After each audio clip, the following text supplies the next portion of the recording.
The buzz is in the air. You can feel the excitement building, the cool afternoon air for the Ohio Cup. Wait, we have to talk about the ALDS first. Tanner Bibee, the Guardians, and you're listening to Locked On Guardians. You are Locked On Guardians, your daily podcast on the Cleveland Guardians. Part of the Locked On Podcast Network, your team every day. Hello, everyone, and welcome to the show today. This episode is brought to you by Booking.com. Booking.yeah. The right today can make you a fan of any city, even your baseball rivals. Book today on Booking.com, the official accommodation partner of Major League Baseball. Get the Booking.com app today. Ohio Cup. Ohio Cup. Ohio Cup. Stop trying to make the Ohio Cup happen. We've got some Ohio Cup related news we're going to get to at the end of the show. Before we start recording this, some interesting news broke. Maybe you know, maybe you don't. If you don't, you're in for an interesting ride. If you know, we'll get to it at the end. But today's Locked On Guardians, we're going to get into our final guesses at the Guardians ALDS roster. We'll look at the Tigers hitters versus Guardians pitchers, and we'll get into the key matchups of Game 1 and the ALDS. And then the Ohio Cup. Ohio Cup. No, stop trying to make the Ohio Cup happen. I am Jeff Ellis, the crotchety member of this team. That's why we had to wait to start the show. Was you could look? You're like, I need to look up something for next year, so you could look up the. I'm just finding out why Justin had to delay for like 5 minutes before we started. He's like, wait, I got to look up something for next year. I'm like, what is it? Why do we look at for next year? We got the postseason. It was so we could look up the Ohio Cup. I am leaving. No, I'm kidding. I am Jeff Ellis, one of your two co-hosts here. We're going to make the intros longer, everyone's favorite part, by adding Ohio Cup. Ohio Cup. Before this, I was you're locked on. I was one of the original hosts they brought in. Let's put it that way. When they wanted to do talk about baseball, they decided, let's go get Jeff Ellis. Before that, I was a nationally recognized draft and prospect writer. Talked about yesterday, discoverer of Tarek Skubal at the time, back at Scouting 24/7. Yesterday, I was fourth in honor of the 4 runs the Guardians scored on October 2nd in 1938, the final game of being swept in the World Series. And then today, I am your 18th favorite blogger at every Cleveland sports blog that has or will exist. 18 for the consecutive Ohio Cups the Guardians have won. No, it's not 18 yet. I mean, it'll get there with their hire today. They're going to get... Wow. All right. Well, we'll get to that. I am Justin Latta, another co-host. Been covering the Guardians minor league system since 2007 for all kinds of random places. Spurting River Baseball, Guardians Baseball Insider, the News Herald, the Morning Journal, many other places where they don't ask me to figure out the final roster of the ALDS. That's what we're going to do. We're going to start with that today, trying to figure out who's going to be on this Guardians roster. So, it's gonna be Chase DeLauder, right? That's what Chase DeLauder. Yeah, Chase DeLauder for sure. Jonathan Rodriguez. Is Jose Ramirez? Is he gonna be on? No, you can't. No? You can't put him on it. What are you talking about? I don't think so. He's too streaky. Way too streaky. Yeah, too short. Too small. Yeah, you have no short kings on this team. What was I reading about? It was Stephen Kwan's letter to the fans through the Players Tribune. And he shared a picture and a memory about his mom saying, you might not make it because you're really small, but hopefully you can play college ball and they can pay for your degree or something. And I'm like, only in baseball can you have a team with Stephen Kwan and Jose Ramirez on it. Like that wouldn't work in basketball. It wouldn't work in football. It really wouldn't work in hockey either. Like baseball is the only sport where you can get 2 short kings. I think you can do it in football. You can do like a running back and 1 receiver. I think it could work. Are they stars though? Like Jose Ramirez, I mean, I'm going to call Stephen Kwan a star, but are they stars? Probably not. Are they playing in Cleveland? Then no, because Cleveland doesn't get the love. There's no such. I mean, Jose doesn't get the love he deserves here, unfortunately, and that's no one here's fault, but just the way things get perceived nationally. So front of the show, Tanner Bibee, we know is the Game 1 starter. Matthew Boyd, we're pretty sure, is your Game 2 starter. I liked the one everydayer whose post got autocorrected to Tanner Bible today. That just made me chuckle. The Tanner Bible. We can make Tanner a thing Bible. Out of that. It's maybe like we'll have to write what is the Tanner Bible. We'll get started on that. The Tanner Bible. I have to all the things that Tanner goes by. Great piece by Zach on Tanner, by the way. If you guys haven't read it over the Athletic, Pretty sure we think Cobb is going to pitch game 3. Whatever that is, I don't know. Who knows? Maybe they can go with an opener in front of Matthew Boyd. Who knows? I mean, I wouldn't rule it out. But as far as pitchers go, Bibee, Boyd, Cobb, Williams, we know are 4 on the roster. We know Clase, we know Gaddis, we know Herron, we know Smith, we know Walters, we know Bo Naylor and Hedges, we know Josh Naylor, we know Fry, we know Don't we know Manzardo. Morgan? I know you didn't mention him, but like, well, here's where I'll get to that. Jimenez, Rocchio, Schneemann. I think Schneemann's going to make it because they haven't played anybody else at short in months besides Rocchio and Schneemann. Yep. Even though I don't know if it's ideal to play Schneemann at shortstop in the postseason, I know people are going to comment defensively about Rocchio. I had a good conversation about this earlier today, and we've said this before too. Rocchio, the metrics defensively grayed out really good. I feel like his errors just wind up leading to very big blowups. He just doesn't make them that often, but when he does, they lead to blowups. Anyway, Jose, Quan, Thomas, Brennan, Noel. So that's 22 players right there. So the final 4 is the question, and then it comes down to, do they keep 11 or 12 pitchers? Because we've named the main 9 you're going to see in the first round at max are going to be Bibee, Boyd, Cobb, Williams, and then it's going to be Clase, Gaddis, Herron, Smith, Walters. Ideally, those 9 pitchers would pitch all of the innings in the postseason or less. It'd be fine. You wouldn't go to anybody else. That would be those are the guys that you want to fill up all the innings. So there's Sabrowski, there's Morgan, there's Avila, there's Lively, there's Cantillo. That's 5 pitchers for 2 or 3 spots, I think. Are you keeping 3 of them, or are you keeping 2? I think Morgan is all the way in. I think he's pitched too good in the second half to not. I think he's been a guy that's been a constant there. So I think it's Morgan. And then we talked about, this is not a team that's great against lefties. I think it's Sabrowski. So even after all of my chatter all year about how you have to have Avila, I think he's the one who's more on the block than anyone else, if I'm being honest. Okay, so that leaves Avila, Lively, and Cantillo as guys not on your roster right now.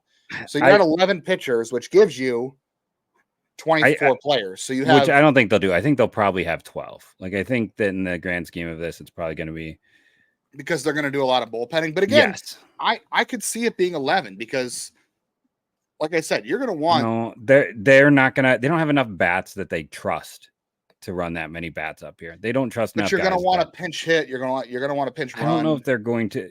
Are you, with the choices they have? Like, I mean, the pinch running maybe, but like, I think this team and the way it is operated has always been more depth of pitching is the more important thing. I think they're going to run 12. I do think they're going to have 12. Okay, but the thing is, you're going to want most of your innings pitched by Walters, by Smith, by Herron, by Gaddis, by Clase. That's 5 guys. And we didn't even talk about, we haven't mentioned Nick Sandlin. I think the 12th guy is going to be Nick Sandlin.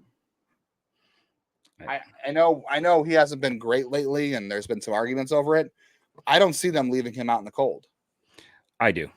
I think he is left out in the cold. I think he's left out in the cold over Avila. Relied on Avila quite a bit throughout this year. I still think he is the guy. I think they go 12, and the reason I go is because, yes, you don't necessarily need all of those arms, but if something does go sideways, you want to have some options. Whereas, like, who are you calling? They're not, Straw could maybe make the team as an extra hit. I think they're only going to go with 1 extra bat. I don't think it's going to be 2, just because they have all year, like, having the depth and the options, and also set you up for a situation where, like, you can then throw a Sabrowski to get 1 guy out at the end of an inning. You can kind of, be a little more aggressive in how you field pitchers. I know they have to face 3 hitters unless it's the end of an inning. They can do things like that. They can go around and be a more selective. Because the other thing is, I mean, we saw it tonight. Like, and you can get 4 or 5 outs from Smith, from Herron. I don't know if you want to. Like, I don't. Again, but you can. You can. But the days off. But I don't think the more guys they face, the less effective pitchers get. Like, that's just the rule of it. Like, you don't want to. We saw tonight. Like, we saw a pitcher, one of the best in the game, implode. Like, I don't think you want to push your luck. You want to put your guys out there to be in the best situation. You want this. You have your 7th, 8th, and 9th inning guys. They should be your 7th, 8th, and 9th inning guys. You've got Herron, and you have, probably Herron and Morgan as your flexibility for that 6th. But it gives you the ability, instead of like 4 innings or 4 outs, I think it's in every day. let's be honest, with the lead, if they have a lead in the fifth or sixth inning, it's more than likely Cade Smith's the first guy out of that pen. I think unless they're I shouldn't even say unless they're losing, because if they're down 1-0 in the fourth inning or fifth inning, and you see the starter, whoever it is, walking the tightrope, Cade Smith's coming in to get them out of the jam. Cade Smith's Andrew Miller. He might come in the fifth inning. I don't think you're saving him for the end of the game, like the sixth or seventh inning. You're bringing him in at the first sign of trouble. I'll be curious if they do, like, because that would be a change in approach. Like, they have really. How would it be? Cade Smith has been there. Cade Smith has been the fireman most of the year. It started the year with Sandlin, and then they kind of went back and forth with him, sometimes being the fireman and then sometimes holding him in reserve. That's why I'm curious to see what it's going to be. Like, we've seen him do both parts this year. I think Cade is your first guy. I think if it's, like I said, I think if it's the fourth or fifth inning and you've got runners on and you're maybe down 1-0 or 2-0 and the game is in the balance right there, trying to keep it close. I think when there's Cade runners on, fire out. Yeah, I think it makes sense with runners on. I think it's one of those things that, like, if a guy is scuffling a bit, that's when they're probably going to go to someone like Morgan. I think that when I through the whole year and through the past few years, they've always leaned on having more pitching depth than hitting depth. And I think my guess is it's going to be 12 pitchers. It's just going to be one less. That's what I expect. And let's see, outside of the 25th, he has only appeared in the sixth or seventh inning in every single game. The playoffs are different, though. I know, but he's only appeared in before the sixth inning since August, like twice. So that's why I'm curious to see if they adjust that rule. I'm sorry, 3 times. But yeah, I'm just kind of curious, how they're going to do it, because there is also that degree of, like, do you go to the fireman or do you be like, we have a shutdown? 7, 8, and 9 is on lock.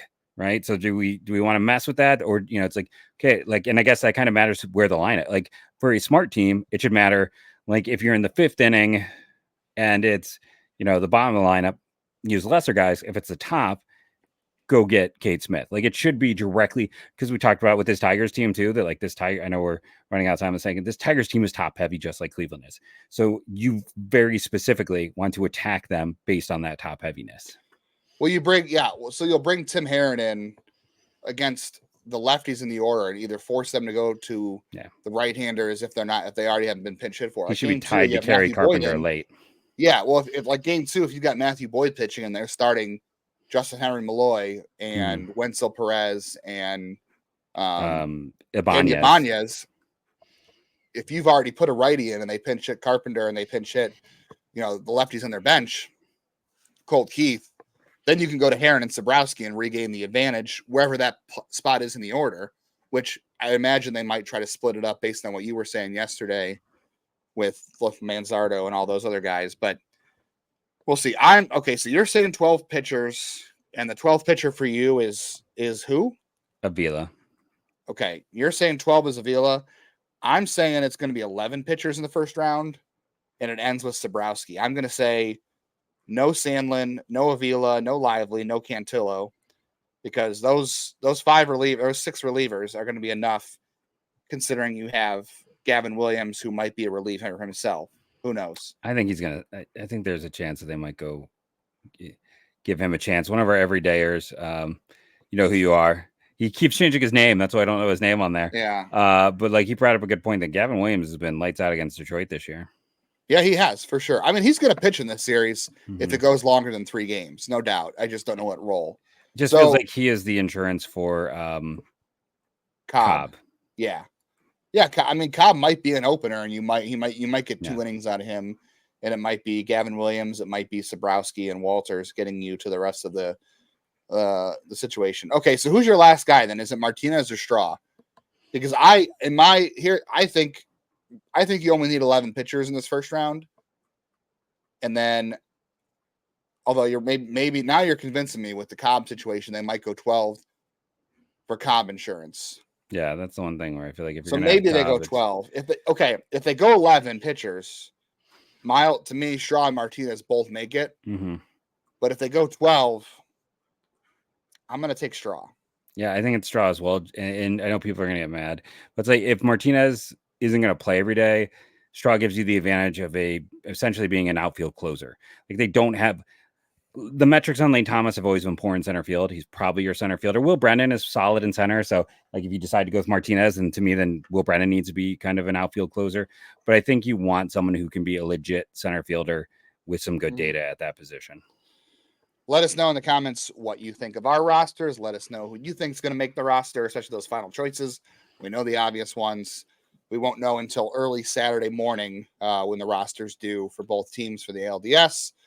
When we come back, we will talk about the Tigers hitters and how the Guardians pitching staff might approach them. And we'll get into some key game 1 and series matchups. We will get into the Ohio Cup, of course. Jeff cannot avoid this. And we'll get into some predictions, make ourselves look stupid like we always do. I was trying to find my little hand squeezer thing just so I could do this for the tonal ad. Or you know what? Do I have? Oh, I know what I can do. I'm gonna have some fun with tonal. I got it. Like right, working out. That's what tonal is all about. And except for unlike this is a dumbbell, right? Everyone knows that. Tonal is all about smart working out. It's powered by AI.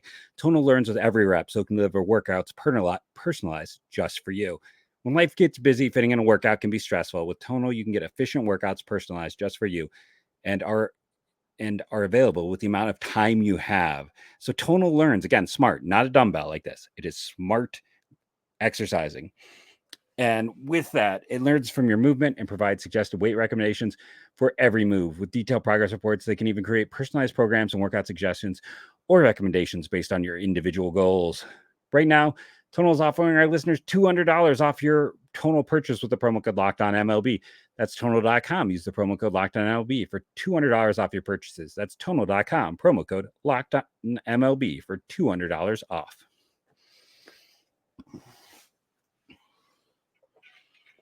Check out our pal Sully over at Locked On MLB.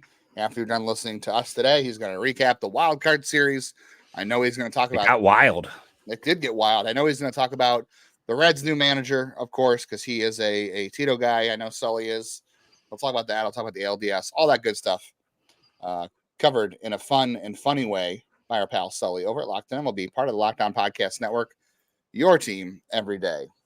All right, we did a lot of digging on this the other day. We didn't end up getting to it, so let's get into it now. So specifically for Tanner in game 1, I was just kind of looking at where the Tigers have succeeded against certain pitches. So we know Tanner is fastball, slider, change, curve in that order as far as usage. I would expect Tanner's fastball, I would hope his fastball usage is going to be toned down in this game as far as overall usage. I would say he's going to be, we're going to talk about him being amped up later in the show, but we'll talk about the impact of that on his velocity. But Kerry Carpenter crushes fastballs. Riley Green crushes fastballs. Parker Meadows crushes fastballs. Jake Rogers, Colt Keith, Matt Vierling, even to a certain extent, Spencer Torkelson and Trey Sweeney. I haven't dug into the specific velocity of it all, but those guys are dead red fastball hitters. This is a dead red fastball team. The guys, and we know Tanner might have some things up his sleeve as far as sinker, slurve, like Andre told us. I would expect to see a lot of curveballs against some of these guys to neutralize some of the right-handed stuff. It looks like Spencer Torkelson does a great job against the curveball, so that's something to watch for with Tanner. And the slurve, Matt Vierling does as well. Not many guys have a curve for Cleveland, right? It's Tanner, and then is it just Tim Herron basically with curveballs? I mean, I know Boyd's got a big one, but that's as a lefty, and Gavin does as well. Yeah. Out of the bullpen, I don't think anybody throws a curve besides Tim Herron. I think Sabrowski might have one, but it's not a main pitch. No, a lot of changes, unfortunately, and it's a team that does well against. That's another pitch the Tigers do have a good track record against. Andy Ibanez great against changeups. Now he's going to be facing only left-handers. Not really. There's not really any lefties in the bullpen with changeups either. Like Boyd is going to have one, obviously, so that'll be a key matchup. But Kerry Carpenter does well against changeups, so Tanner and the changeup versus Kerry Carpenter is one to watch. I think he'll try to neutralize Carpenter with a lot of sliders and curves. Those are two pitches he really struggles with.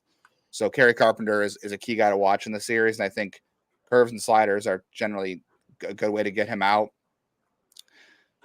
Guys who hit the slider well, or Trey Sweeney does, Perez does, Ibanez kind of, but not really. So I would think you're going to see a lot of sliders from Tanner, a lot of slurves in this game, and that's good for the Guardians overall too, because look at their best pitches.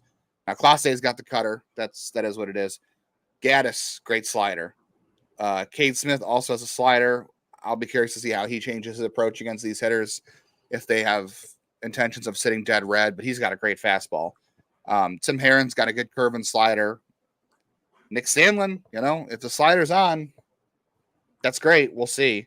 Walters is mostly fastball, so that'll be an interesting matchup. We haven't seen a whole lot of other things from him. Sabrowski to me is mostly fastball slider, but that's going to be a matchup thing. And I don't think you're going to want Eli Morgan in a lot of high leverage spots, but he is kind of a guy who neutralizes lefties because he throws a lot of changeup. So you might be kind of a de facto third lefty, maybe out of the bullpen. And that could be good for a lot of guys like Colt Keith, Riley Green, and Matt Vierling, who struggle with changeups, although I think Vierling is mostly a matchup guy too. Yeah, he's been a matchup guy for them. Yeah, this year. The only guys in the Tigers that changeups really well are, it looks like Kerry Carpenter and Andy Ibanez. Wenzel Perez has some luck, and everybody else kind of struggles. So like changeups will be key, except for everybody for Kerry Carpenter, and which is good because Cleveland's got a couple of those guys. Did I look up Cutter? Again, Cutter, because Cutter's a fastball, but Riley Green crushes cutters. Kerry Carpenter crushes cutters. McKinstry, Vierling, Perez, although Perez's ex-Woba does not back that up. So they got a couple guys who crushes cutters, but maybe you'll see some more sliders from Clase. I don't know. He hasn't done a lot of sliders this year. Maybe you'll see more sliders from him. It's kind of like a hand of God pitch, right? Like, it's so good you don't care. Like, yeah, at some point you have to be like, you know what? I don't care how good you are. I know how good I am. I know what I'm best at. Yeah. If you beat me, you beat me. Like that might be it for him. Yeah. Yeah. I'm not worried about the cutter. I think when you look at this team, like clearly Riley Green is their best hitter. That's the guy, if you're like, oh, I really haven't paid attention. It's like Green is the guy to worry about. He is the really been the engine this year. A great story for them. But like statistically, he hasn't played a ton because of injury, but their highest performer by weighted runs created plus is Kerry Carpenter at a 160. That would be one of the highest marks in baseball. Now, you're like, oh, so he's probably got a really high BABIP. It's a 328. It's not super high. Like Kerry Carpenter is one of the 5 most underrated hitters in baseball right now. So you really have to pay attention to those two. Parker Meadows had a brutal start, but has been fantastic since he returned. Guy is riding quite the heater. I've always liked Matt Vierling. But after that, the rest of this lineup is a bit of a struggle bus. It's like Cleveland. And Vierling is just kind of solid. Parker Meadows, not Metals. Parker Meadows is a guy that right now you need to watch out for. And it feels like Wenzel Perez has a big hit every other week. But the main focus is Kerry Carpenter and Riley Green. And that just goes back to my point that Carpenter has almost been exclusively a platoon bat, which is why there's part of me that wants to undo my lineup because I feel like I don't know what Cobb can do. I'd rather have Cantillo go out and pitch with the way he's pitched and just keeping Carpenter out of that lineup. You're keeping their second best, maybe their best hitter out of the lineup when you have a lefty in there. So there's that part of me that goes back and is like, you just want to load up on lefties because it is damaging to the Tigers. I've got my data over here. It's not as in depth as Justin's, but it's weighted runs created plus against right-handers. Detroit 97, Cleveland 95. They're pretty identical. Versus lefties, Cleveland a 114, Detroit an 88, which was, I believe, bottom 5 in baseball. You really want to hit this team with lefties. It just that's going to be one of the things. That's why Zabrowski should make it, and why I'm not going to be shocked if Avila or Lively isn't there and Cantillo is. Yeah, I'm not against it. And Cantillo has pitched out of the bullpen a couple of times. He did it once in the majors this year. He came in as like a bulk guy behind an opener in Columbus. So he sort of has that feel. So I wouldn't be against it to neutralize Carpenter and Green. I don't know. You said Carpenter's been a platoon guy. I haven't seen Green splits. Does Green struggle against lefties? I'll pull him up right now. It's not as I feel like it's not as severe because they don't bench Green. Let's see. So his should have had this pre-prepared. That's on me. He has a 95, which is below league average, and against righties he's a 149. So he's playable against lefties. He's playable, but he is not. When you throw a lefty out there, you are to a degree neutralizing their two best hitters because Green goes from superstar to slightly below league average, and Kerry Carpenter gets taken off the field. So there's a world like. If I'm playing OOTP, if this is an OOTP file and I'm loading up on my, my good old Steam Deck over here and playing it, I would be personally, I would probably have Cantillo in game 4. I would be doing that because of the effect of the neutralization on there. And that's why I do not understand, again, why Houston did not use Kikuchi in their series. Cantillo opener, and then Cantillo, Gavin Williams, game 4. I mean, yes, that's what I would do, 100%. I would be up for that. I would do that. Yeah, I might go back and change my roster. Your first pen arm, when you're going to pull Gavin, it should be before Kerry Carpenter's up and you bring in Zabrowski or Green or Zabrowski or Heron to get Carpenter then out of the game to make your life easier. I 100% would. So I wouldn't be surprised if you see Heron or Zabrowski early too, and some of those games too. All right, we're going to talk about some key matchups we're watching for in game 1. We'll get into obviously the big news in the Ohio Cup, and then we'll get into some predictions for the ALDS for the Guardians, all on the rest of a ALDS preview, Locked On Guardians. And today's episode of Locked On Guardians is brought to you by Booking.com. Booking.yeah. Booking.com can make you a fan of any U.S. city, even your baseball rivals. Maybe you're considering getting a hotel for Detroit in game 3. You want to see the Guardians sweep the Tigers. Maybe you want to stay around for game 4 just in case you want to see if there is a game 4 and you want to see them celebrate in Detroit and you want to see Cantillo and Gavin Williams making those starts. I've already talked about how I've used Booking.com for the end of my honeymoon last year. Came in super clutch in Miami. Very, very, very last second. I can't even tell you. We were literally stuck in Jamaica when I made that booking with Booking.com in Miami. And then, of course, when I went to Cooperstown in 2018, got me a great hotel just outside of Cooperstown, all the way from the traffic in Utica. I never thought I'd be a fan of Utica, not even a baseball city. But we know Booking.com can make you a fan of any U.S. city, even your baseball rivals, even Detroit, probably not Minnesota. Booking.com, booking.yeah. Check out all of the postseason action on your SiriusXM app. Just search Guardians for Guardians action or anybody else in the playoffs, not the Brewers, unfortunately, but just search the team you're looking for in the ALDS. Darn Brewers. Let me ask you, this wasn't planned, but let me ask you, does Devin Williams blowing that save very unexpectedly against the Mets, does that make you nervous? Because the Astros lost because Ryan Presley and Josh Hader couldn't get it done, and now Devin Williams couldn't get it done. The Guardians are going to rely on their bullpen stars. Does that make you nervous at all watching that? Maybe slightly, because of the high amount of use. Like Cleveland, if one could make the case, like Cleveland's biggest, one of their biggest issues in this is high usage, and we're talking about two guys who also saw very high usage or all series of pitchers. In the case of Josh Hader, he was a lot more human this year. You and I both talked about his FIP not being as solid. Devin Williams was not. I got to go look. I feel like Devin Williams also had a blip in the postseason in the past. I'm very curious to kind of look at that and see if I can pull that up while we're talking. I mean, it more gives me an issue with like someone who maybe gets a little too amped up. Like, there are some guys on Cleveland we have seen at points who can get a little more amped up. And I'm curious to see what happens in this first playoff game, how that goes. To me, the interesting thing is like, that might be Devin Williams' last appearance as a Brewer. Like, he has got 1 year left on his initial contract. He's going to be a free agent. Like, do they, and here's a great one. And he had entered 243 games in his career. And in just 2 of them, did he allow 4 or more runs until tonight? So I think you have to look at it as just a freak moment. But that doesn't scare me. The high use is the one thing that would scare me. Yeah. Yeah, I mean, it definitely made me think for sure. That was my biggest takeaway. It was like Devin Williams normally automatic. We know Josh Hader and Brian Presley not as good as they once were, but still pretty good. So and that's the reason. I thought he's Devin Williams, 3 appearances, 2 1/3 innings, 6 earned runs. So he has struggled in his limited postseason appearances. Some guys get 2 up for it. Maybe. All right, game 1 and ALDS matchups we're looking for. So obviously, key matchup I think is going to be familiarity. The Tigers have seen Tanner Bibee 4 times this year already.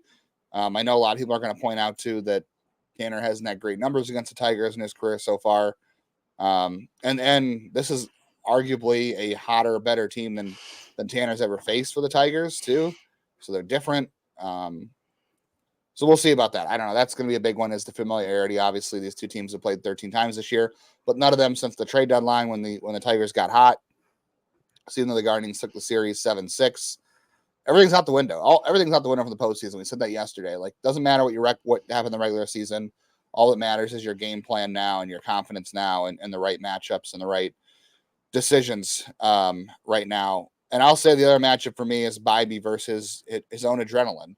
I will not be surprised to see Tanner throw a 98, 99 in that first inning with the crowd behind him, with the momentum of the postseason. And you just want to see him harness that. Like, Zach talked about in his article on Thursday too, that he's always been a adrenaline competitor, wants to win, pitches with his emotion. You just want to see him harness it and use it in a good way. But I would not be surprised to see him going 97, 98, even 99 in the first inning. I already mentioned fastball versus Tigers hitters. It's a fastball hitting team. We'll see what the usage rate is there. Tanner generally throws more fastballs. We'll see if that changes. Cade Smith and Clase, even though Clase it's a cutter, we'll see if that changes at all. The other thing too for me, game 1, and this is all non-Tariq Skubal starts, or Tarek Skubal, so I don't get yelled at again by a random listener. Guardians lineup and bench versus the Tigers' constant pitching changes. You mentioned it yesterday about trying to kind of hedge your bets on having one of the guys hit second, one of them hit 5th or 6th, so you can split it up and not get beaten by pitching changes. Because the Tigers here, they're gonna, what they're gonna do. We don't know who the opener is going to be. We assume Tyler Holton, but we don't know for sure. And then you're going to get Reese Olson in the bulk role, and they've got Brant Herter and Sean Gunther, who they've never seen either. You want to be careful about how you deploy your platoon matchups there and try to hedge your bets, like you said. So we'll see what Vogt does to try to combat the unknown of the Tigers pitching matchups. You got anything else for game 1 in the series? I got a couple more for the series. You got anything else for game 1? I think it is just what you've talked about. And again, I go back to load your lineup smartly. That's the big thing. If you don't know what I'm talking about, go back and listen to yesterday's show. Yeah, go back and listen to that. Key series matchups overall. I'll say this: we just talked about it. The Guardians lefties versus the Tigers righties. The Tigers also like to play the platoon game with Andy Ibanez, Justin Henry Malloy, and then Kerry Carpenter and Colt Keith are part of that. Zach McKinstry too, who has been a big part of their lineup. He's got a 117 WRC plus during their stretch of making the playoffs. They've had a really good lineup in terms of that. So how we will see the lefties. You said Cantillo plays an important role. Sobrowski and Heron are going to factor in. So the lefties versus the platoon splits for the Tigers, because Andy Ibanez gave them a huge boost in that Astros series. So one of them was off to righty too. So that's even scarier. The bench here for me is an interesting thing for Cleveland, because we're talking about potentially Austin Hedges off the bench as a late getting defensive replacement. You hope with a lead, because God forbid he's got a bat. Then Miles Straw is not a guy you can rely on with the bat late in the game if he makes the roster. So your only real bench bats late in the game, you're talking one of Brennan or Noel, depending on who doesn't start in right field, and possibly Daniel Schneemann. Like, it's not a great bench, truthfully, for Cleveland.